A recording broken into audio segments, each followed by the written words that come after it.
I would like to welcome all of you. Today, we choose our topic as energy wars, oil versus clean energy in the age of COVID-19.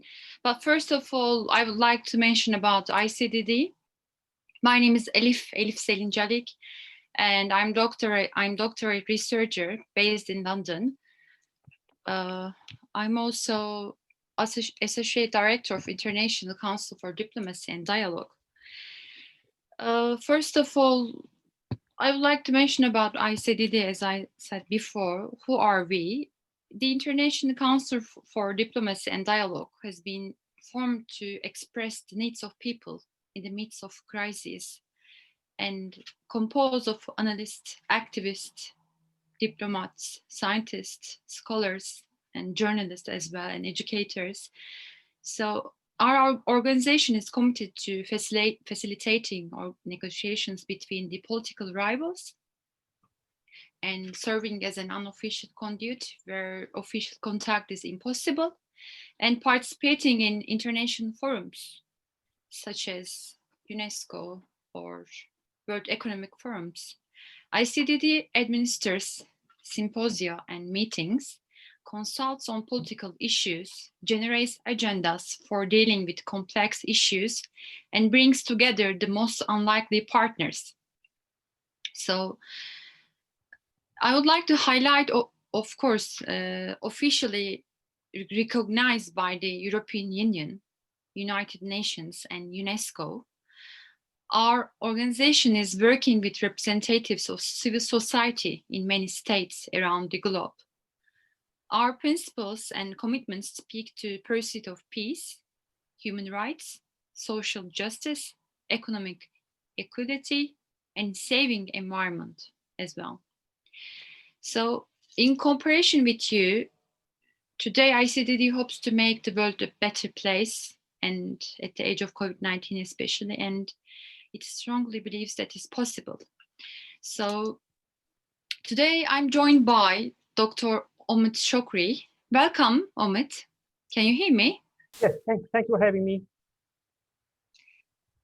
Welcome to our webinar, online webinar.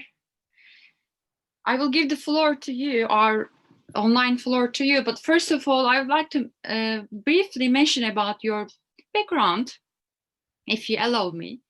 Sure. Yeah, you are a Washington-based senior energy diplomacy and energy security analyst. And of course, you're an analyst of Gulf State Analytics, and you are currently serve as a visiting research scholar in the SAR School of Policy and Government at George Mason University. And our guest also holds a PhD in international relations.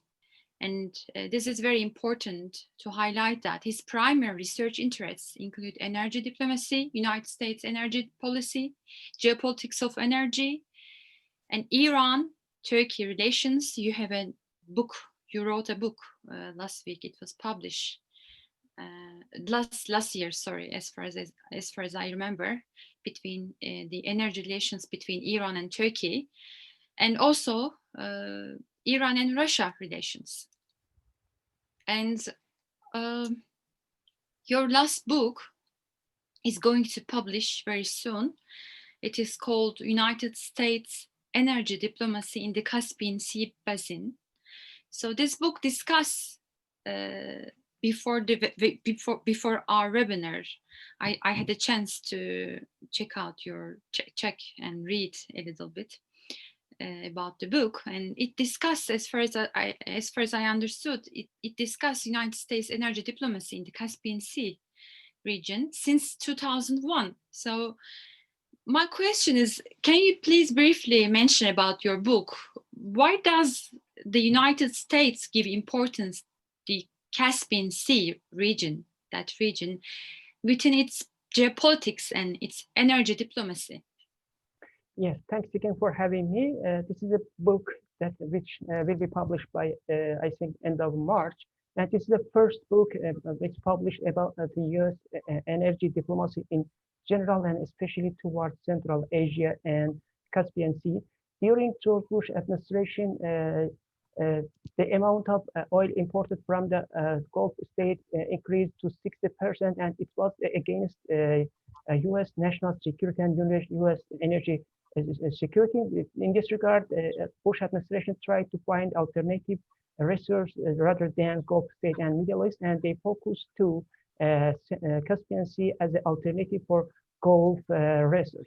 In this regard, they tried to support newly independent countries such as Turkmenistan, Azerbaijan, Kazakhstan to bring the oil and gas from the own territory and from the Caspian Sea without using Russia territory, without using Russian infrastructure, and without Russian influence to global market and mainly EU market, and try to also decrease influence of Russia and Iran in the Central Asia and Caspian Sea.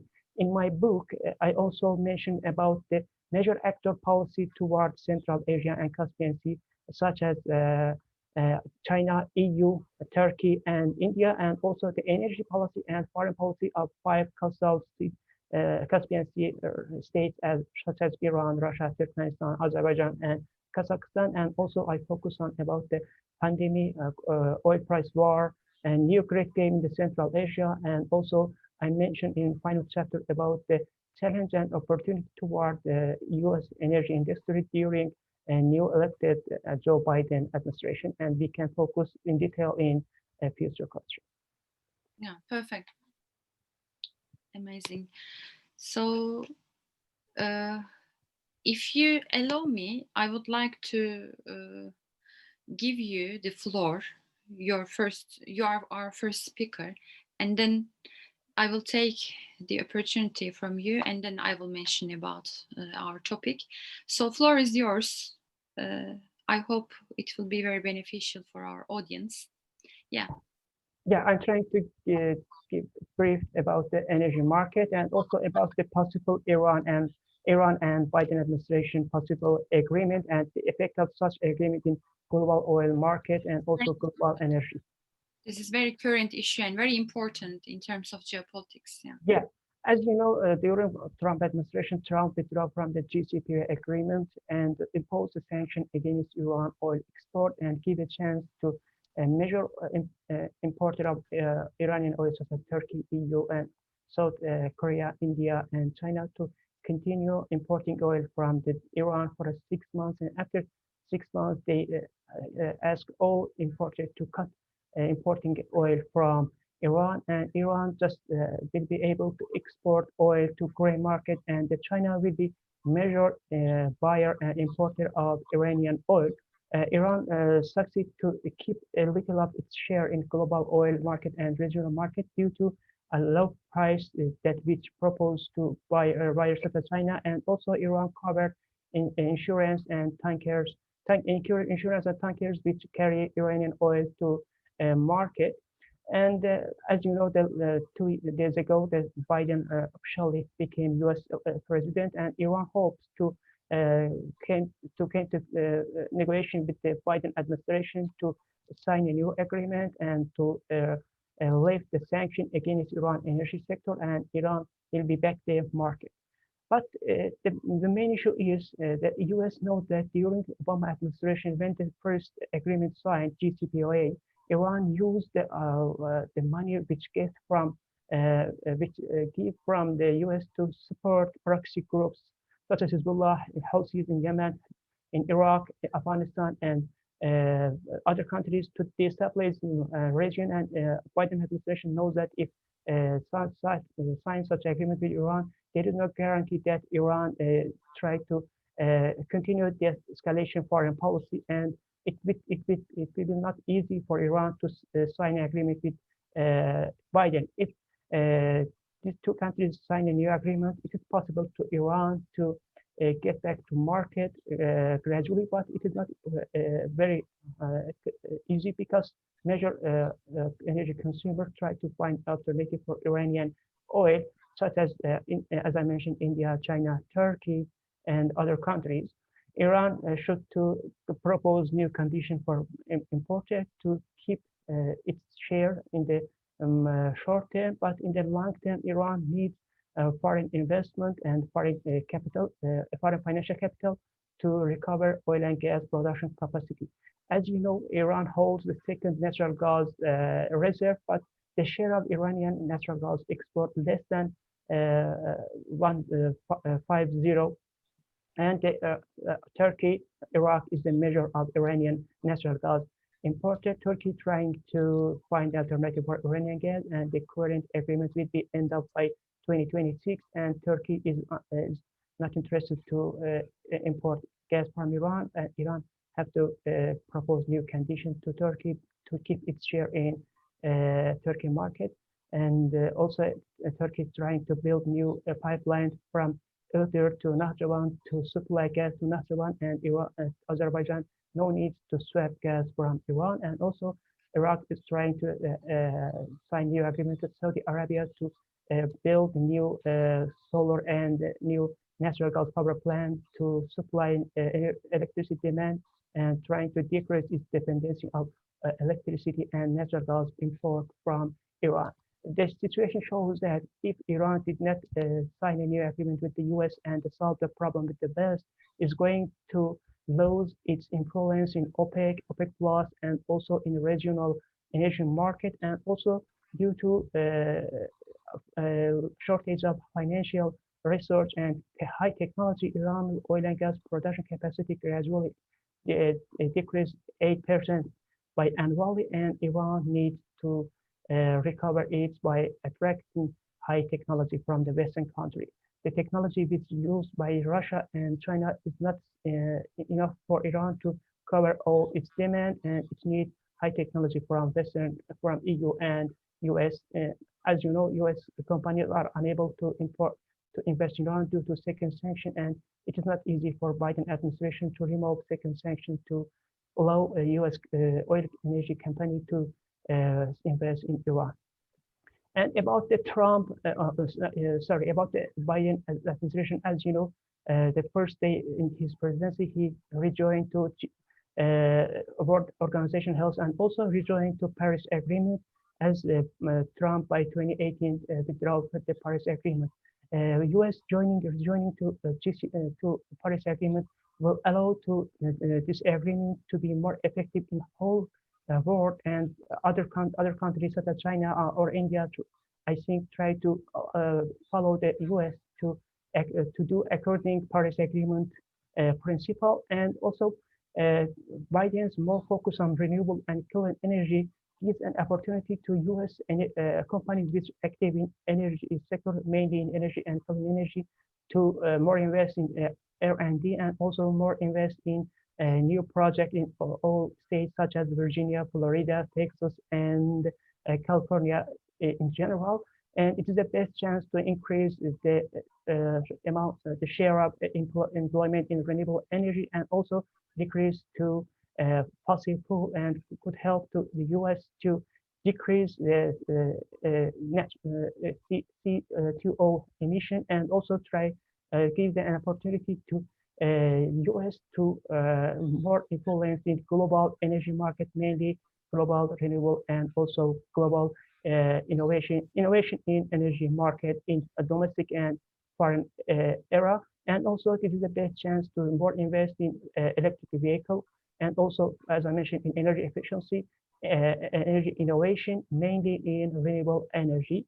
And I think the share of electricity generation by solar power plant and wind during coming years will be increased, and it's possible for the U.S. to supply about 40% of electricity from renewable energy, and it will be potential by increase by 60 by 10 or 15 years. And according to new plan which released by Biden administration, and his main goal is to low carbon and zero carbon by 2015. U.S. has a potential to do according to this plan, but it needs more investment in infrastructure, in building, and in other buildings, energy efficiency, and also regulation new law, and also regulation new law by new state and as the federal to do according to this law. And it is possible to this administration, the next administration, to follow the principle of this plan. And by 2015, it is possible for the U.S. to decrease huge amount of CO2 of green gas emission, and also to reach the main goal of zero carbon by 2050. We can start with another question if you have one. Okay, thank you so much. It was you mentioned mainly about the future projection of energy transition, of course.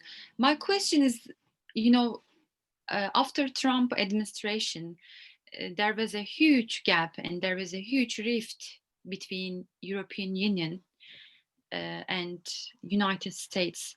So can Biden's power be enough to put together uh, all those countries at the same table, around the same table? What's your future perspective regarding? Okay, yes, he said that we will join Paris Climate Agreement again, but you know, it was a wholly big 4 years. There's a huge gap, and European Union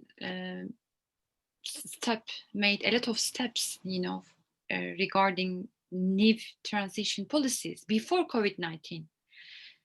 So how can we evaluate this gap, this rift between United States and European Union as one of the two locomotives of green energy? And of course, Europe, especially Germany, they are fighting against oil industry. So what's your opinion regarding this point? Yeah, as you mentioned, during Trump administration, Trump did not focus on the theories of international relations, the theories of domestic politics and international politics, because he was not a politician, he was just a businessman. And the Biden administration will face with domestic problem, as you know, the effect of COVID of U.S. Economy, and as you know, by the yesterday, I think I think 90% died due to COVID, and it's the measure that this in the COVID occur in the U.S. and due to Trump has no clear plan to overcome to effect of COVID. And in the international area, as you mentioned, the major priority for Trump for Biden administration will be China, Russia, Iran, and North Korea. But due to cover up transatlantic importance for the Biden, it will be easy for the Biden to start a new chapter of U.S.-EU relation, and the energy will be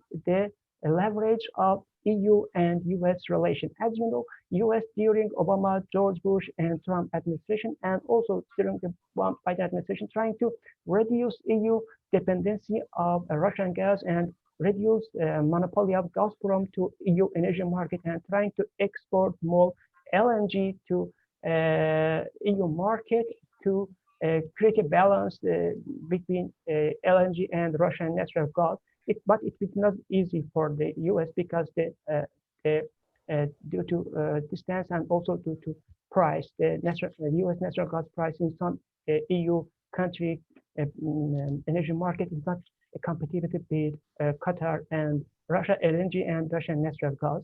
And the US try to solve this problem. And also some countries in the Baltic also need to invest for infrastructure to regasification and storage of LNG, which import from US and other countries.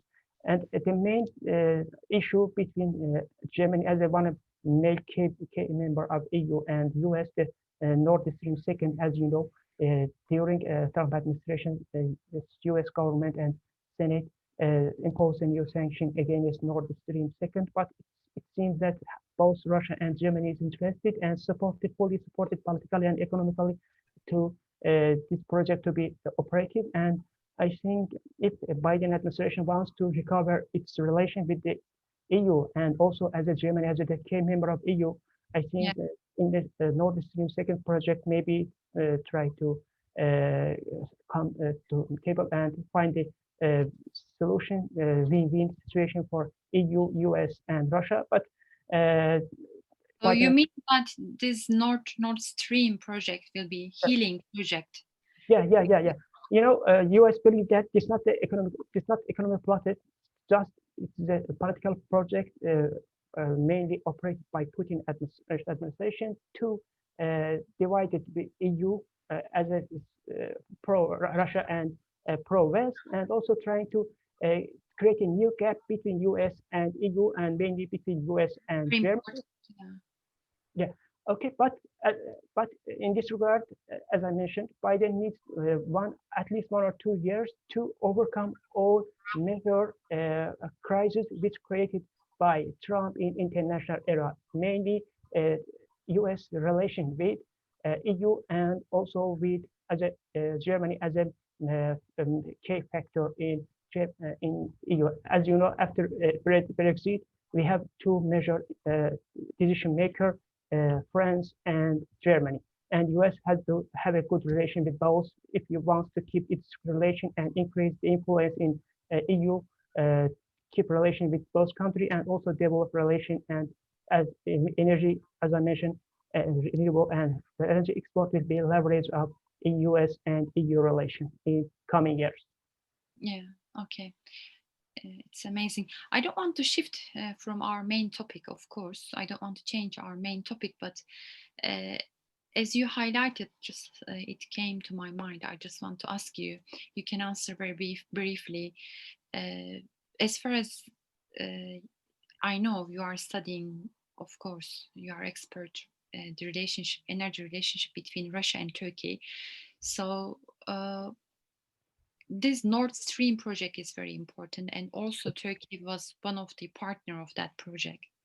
So did COVID-19 affected that project, especially in terms of the perspective of Russia and Turkey? And did COVID-19 affect their projects and their agreements and their partnership, those two countries? You know, pandemic and COVID affected all energy sector and all project and future projects. Yeah, maybe the smartest question will be, yes, it affected, but in which sense? Yeah. I'm going to mention the correct my question. Yeah.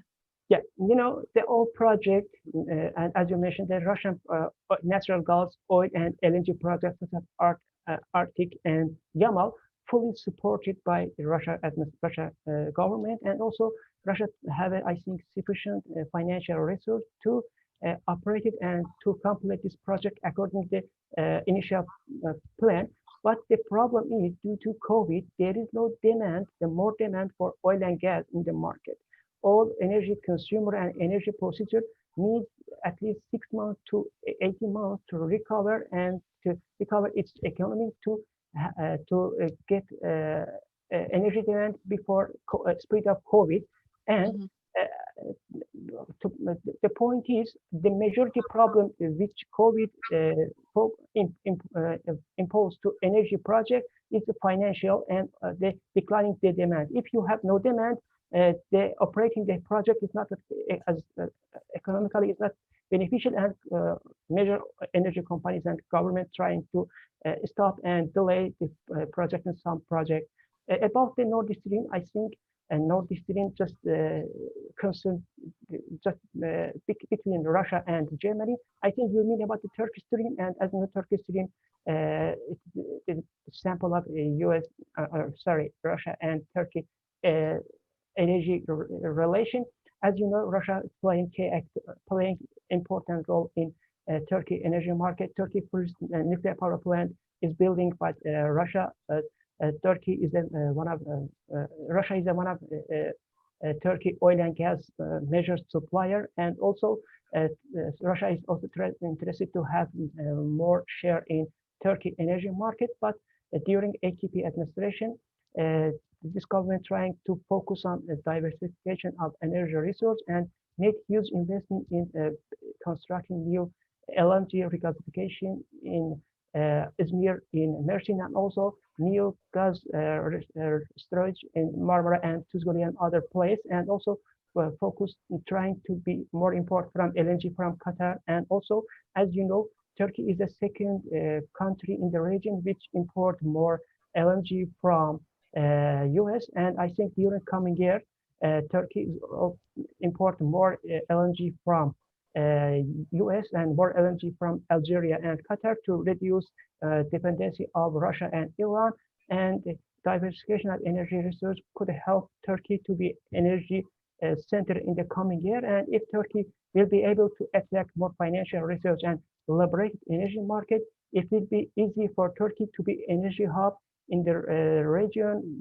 But it's the timely and it's the long-term aim for Turkey. About the Nord Stream, as I mentioned in the second question, it is very hard for the US to accept the operation this project. But if Turkey, if US have a long-term viewpoint, it is possible to came agreement with the Russia and maybe the Germany to operate the project, but in the condition to increase its share in EU energy market. Okay, thank you very much. Really, it was very informative and I'm honored. Thank you for your really answers for the questions as well.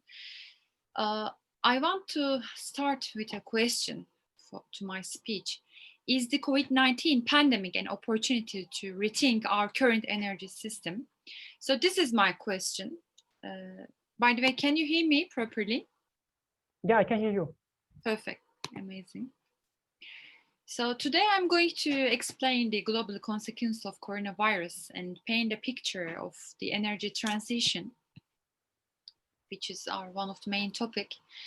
As you know, governments were left with cutting social ties, as our first speaker mentioned, and stopping business as the only one available policy solution, with countries under lockdowns and travel bans. With empty roads and empty skies, the coronavirus pandemic crunched all demand so hard that crude oil prices fell below zero for the first time in every recorded history. So we must remember that the transport industry accounts for 50% of global oil demand, and when the transport industry gringed to halt, the oil industry also gringed to a halt. They are both synchronized. So as you remember, the oil industry is not just going through another demand shock like in 2008 or 1998. Today, it suffers more than that. It suffers the worst blows ever, which takes place after the years of energy transition that has just started to curb demand, and which first and foremost happens against the backdrop of Saudi Arabia price war, as you remember, in last March. It was resulted in increasing an already oversupplied market at around $39 per barrel, or less than $30 actually. So nothing works at all in Northern America in particular, and up to 60% of United States production becomes uneconomical. So this so-called United States energy independence is under serious threat right now. And the United States is better off importing Saudi oil again. The repercussions of these unprecedented oil collapse are potentially phenomenal for oil producing countries. The revenues had been slashed by up to 80% back in April and May, last April and May. It is the worst hit, including the Venezuela and Nigeria, but also Iraq and Kuwait, as well as all of those who never managed to diversify their economy away from the extractive industries. For some oil majors, the situation could also become a matter of long-term survivability, and a new business model has to be found. And before the pandemic, the old measures thought they could continue their business, pay down their debt, ramp up dividends, and invest into cleaner energy businesses at the same time. So under a $30 per barrel or below, they cannot continue to produce at a profit, further reduce cost, and maintain their dividends. So they could consider disposing of major assets, but we know that selling assets at the same time, at the time of downturn, is not the most attractive option. So ironically enough, the situation could have a huge backlash against the energy transition. Let's not forget the oil majors' technical and financial capabilities will be an essential contribution to a low carbon economy. And energy transition policies with the view to meeting carbon neutrality by 2050 might actually slow down as a result of COVID-19. I can see at least three causes for concern. The first one is with lower price, and definitely under a $30 per barrel oil prices scenario. And fossil fuels with high carbon emissions will offer competitive alternatives to renewable energy sources, and that might derail the energy transition process.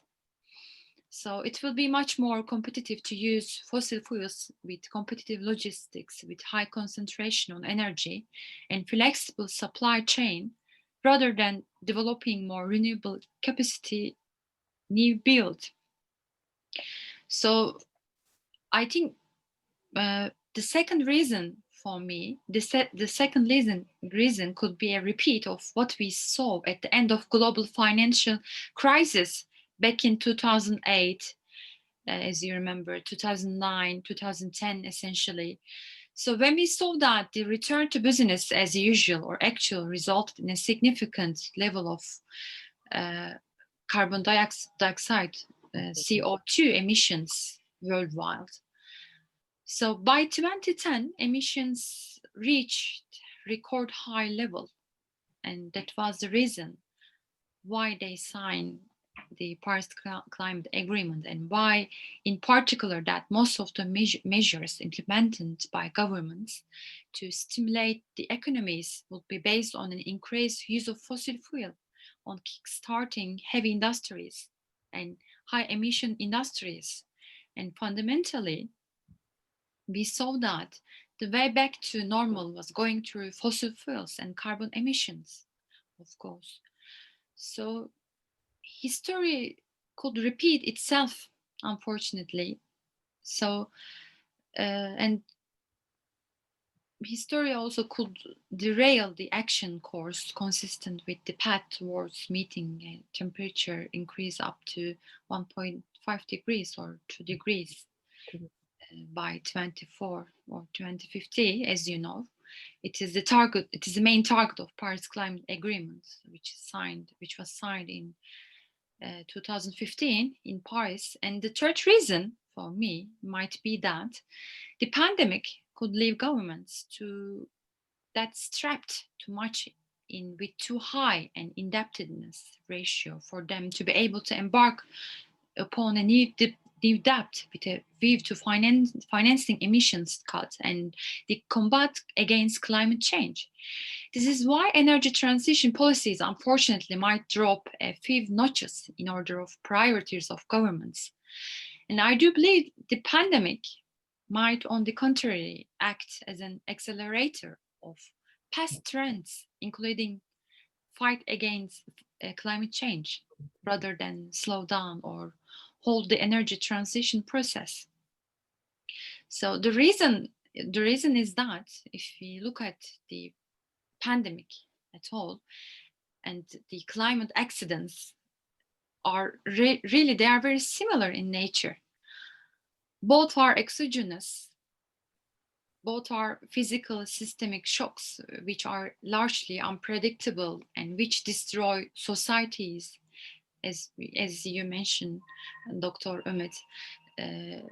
Businesses, it destroys businesses and people. So another reason or proof that in fact pandemic might act as an accelerator rather than the slowdown process is what we see in global geopolitics. Post-pandemic geopolitics give us evidence of that. So yeah. Thanks. You have a great, you mentioned a great development in the energy transition and the country's policy toward the climate change and energy transition.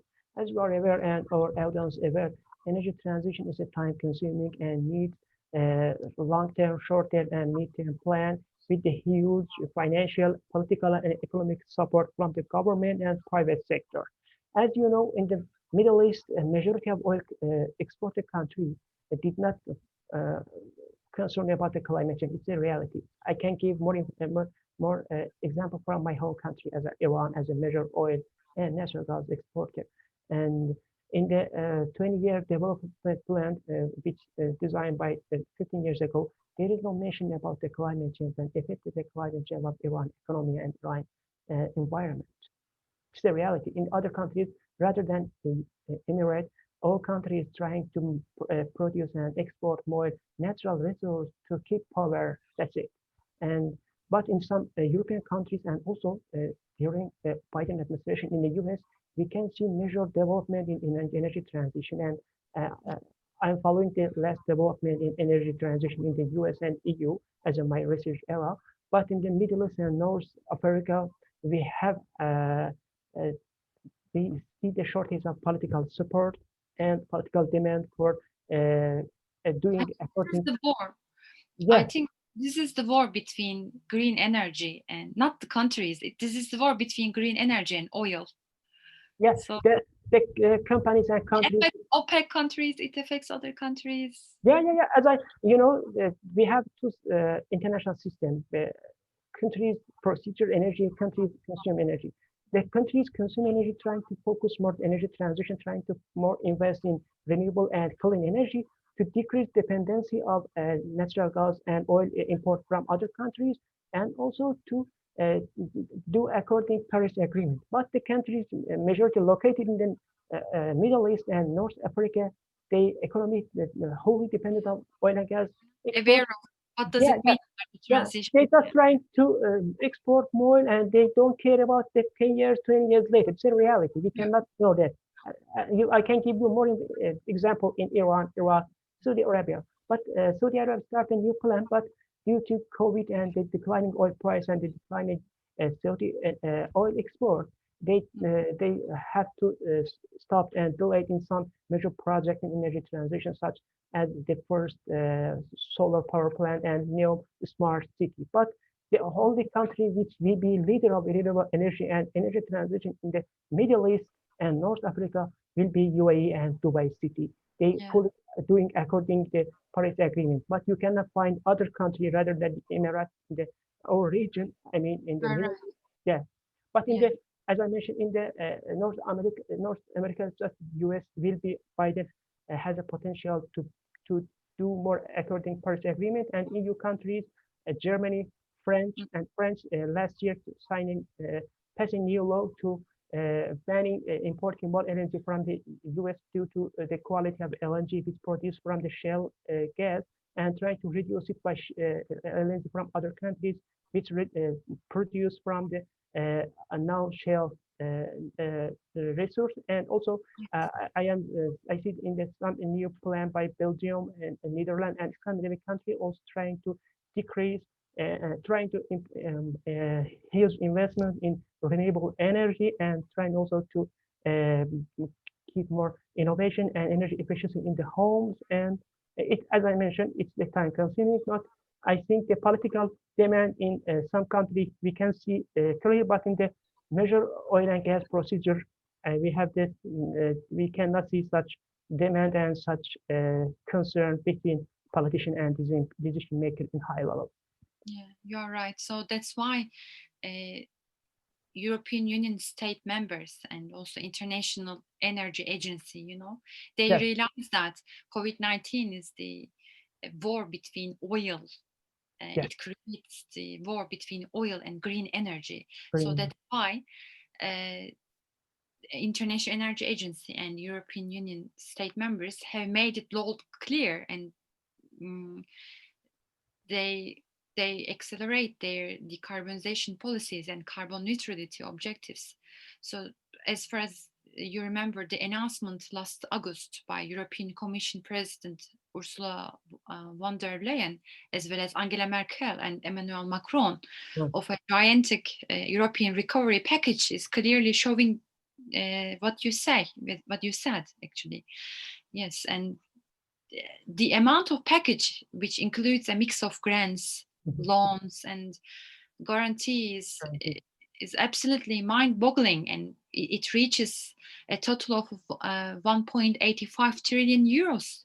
It is very huge, and which have been committed to kickstart the EU economy again. And this amount, it's very close to the United States dollar trillion. It is very big, and it is bigger than 10 times bigger than the Marshall Plans in 1948. As you know, they created a Marshall Plans to rebuild European after the war. So, in a nutshell, I would like to conclude: the COVID-19 pandemic is one of the most severe economic and the energy shocks in modern history, as you highlighted, Dr. Omid. And of all sources of primary energy, COVID is having the greatest impact on oil, on another energy sources, but especially oil, since last year. Due to the transportations, air, sea, oil is used for every part of our life. So hopefully COVID-19 will show us that our home is burning and climate change is not just a hoax, or climate change is true. So I think it's a good opportunity to see that. So if you have any question, you can direct to me, Dr. Omid. If you don't have any question, thank you very much for your time. We are very delighted. I'm very delighted on behalf of ICDD. So see you next time for another project webinar. Thank you for your time. I'm honored to host you today. Thanks for having me, and I'm trying to give information briefly what I'm laying during my investigation and my studies, and hope this webinar will be beneficial and useful for members, and hope to see you soon, and we can set up new webinar after publishing my book and maybe new future days. Thank you. Thank you for your humble remarks. You are very kind. Thank you so much. And stay safe. Stay safe. Take care. Bye.